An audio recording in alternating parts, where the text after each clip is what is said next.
জন্য জনগণের কল্যাণে তার নিজস্ব যোগ্যতা দিয়ে তিনি কাজ করতে পারবেন। আমরা এই জন্য তার পক্ষে আসছি। অনেকেই অনেক নেতার পক্ষে যেতে পারে, অসুবিধা নেই, আমাদের কোনো বিভ্রান্তি নেই। আমাদের দলের মধ্যে আমরা কোনো বিশৃঙ্খলা চাই না।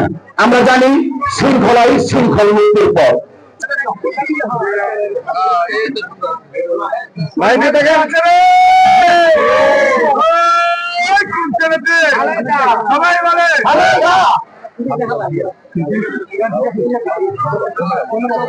হোসেন উপস্থিত আজকের অনুষ্ঠানের প্রধান বক্তা, বারবার কারা নির্যাতিত জননেতা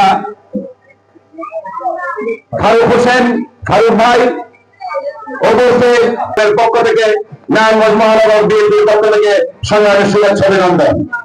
আজকে এই অনুষ্ঠানটি হচ্ছে সদস্য নবায়ন ও নতুন সদস্য সংগ্রহ। এখন আমাদেরকে কিছু কথা বলতে হয়, কিছু কথা আপনাদেরকে শুনতে হবে। সেটা হচ্ছে কি, আমরা এখানে সমবেত হয়েছি বাংলাদেশ জাতীয়তাবাদী দলের পতাকা তুলে শহীদ রাষ্ট্রপতি জিয়াউর রহমান, দেশনেত্রী বেগম খালেদা জিয়া এবং তারেক রহমানের নির্দেশে। আমি প্রথম 2000 জুলাই 2024 গণঅভ্যুত্থানে যারা শহীদ হয়েছেন তাদের প্রত্যেকের রুহের মাগফিরাত কামনা করছি। কারণ তারা তাদের এই বুকের তাজা রক্ত রাজপথে ছড়িয়ে দিয়েছিল বিদায় আজকে আমরা এখানে কথা বলতে পেরেছি।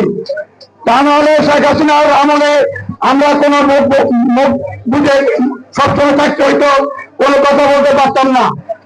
এই অবদান তাদের এই যারা শহীদ হয়ে গেছেন তাদের জন্য আল্লাহ তাআলার কাছে দোয়া প্রার্থনা কামনা করি, তাদের জন্য আল্লাহ জান্নাতুল ফেরদৌস নসিব করেন এবং শহীদের মর্যাদা দান করেন।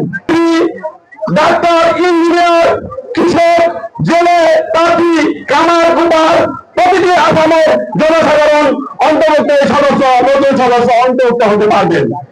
কিন্তু শুধু পারবেন না, যারা আওয়ামী লীগের দোষর, জাতীয়বাদীর দোষর, যারা আওয়ামী লীগের সাথে খাতাত করে আমাদের নির্যাতন করেছে, যারা আমাদেরকে অবস্থাভাবে হামলা দিয়ে বাড়ি ছোড়া করেছে, তারা যেন কোনো অবস্থাতে আমাদের বিএনপির কোনো সদস্য হতে না পারে।